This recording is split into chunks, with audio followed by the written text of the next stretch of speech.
우리가 매일 쓰는 인공지능, 클라우드, 스트리밍, 이 모든 게 어디서 돌아가는 걸까요?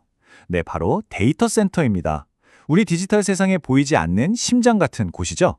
그런데 이 꼭 필요한 시설이 요즘 갑자기 지역사회의 골칫덩어리로 떠오르고 있습니다. 대체 왜 이런 일이 벌어지고 있는 걸까요? 오늘 그 놀라운 뒷이야기를 한번 제대로 파헤쳐 보겠습니다. 챗GPT 등장 이후에 정말 AI 혁명이라고 할 만하죠? 어마어마한 돈이 이쪽으로 몰리고 있습니다. 이런 혁신적인 AI 모델들을 만들고 또 운영하려면요, 진짜 상상도 못할 컴퓨팅 파워가 필요한데 그 심장이 바로 데이터 센터인 겁니다. 자, 그런데 문제는 이거예요. 이렇게 전기를 엄청나게 쓰는데 그 전기요금 청구서는 과연 누가 받게 될까요? 바로 이 질문에서 기술 발전의 어두운 그림자가 드러납니다. 혁신의 대가가 결국 우리 모두의 전기요금으로 돌아올 수 있다는 그런 걱정이 점점 커지고 있는 거죠. 이 갈등이 가장 먼저 그리고 가장 크게 터진 곳이 바로 뉴욕입니다. 뉴욕주에서 나온 아주 구체적인 법안을 보면요, 이 문제가 얼마나 심각한지 바로 감이 오실 거예요. 뉴욕주 민주당 의원들이 들고 나온 법안, 핵심은 딱 한마디입니다. 일단 멈춤. 최소 3년 동안은 아예 새로운 데이터 센터를 짓지 말자는 거죠. 이른바 모라토리움을 제안하면서 그야말로 논쟁의 불을 확 지핀 셈입니다. 법안을 발의한 리즈 크루거 상원의원의 말을 들어보면 진짜 직설적이에요. 나중에 기술 거품이 뻥 터졌을 때 그 뒷감당을 왜 평범한 뉴욕 시민들이 전기요금으로 해야 하냐 이겁니다. 한마디로 미래 전기요금 폭탄에서 소비자를 보호하자는 게 핵심인 거죠.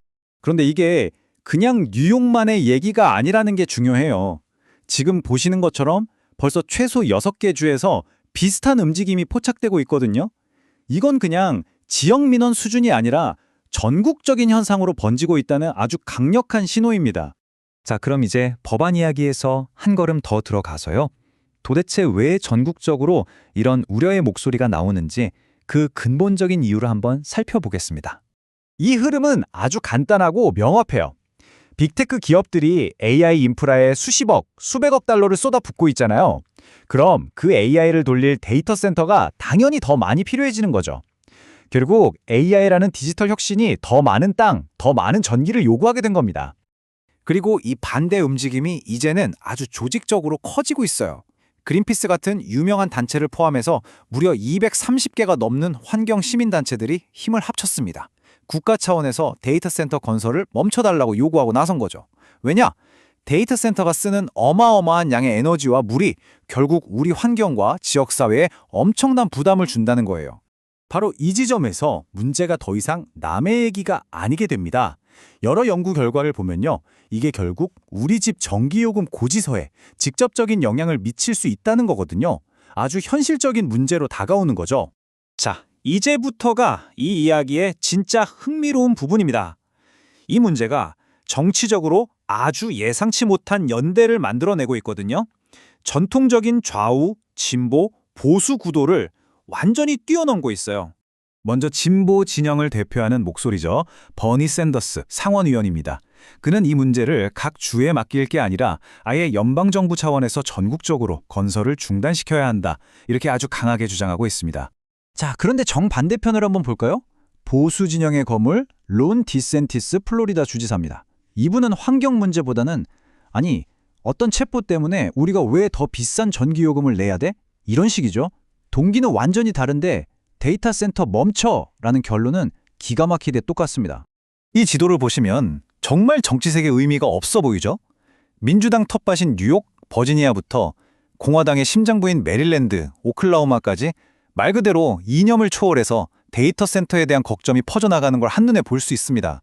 그렇다면 해결책은 뭘까요? 무조건 멈추는 것만이 답일까요?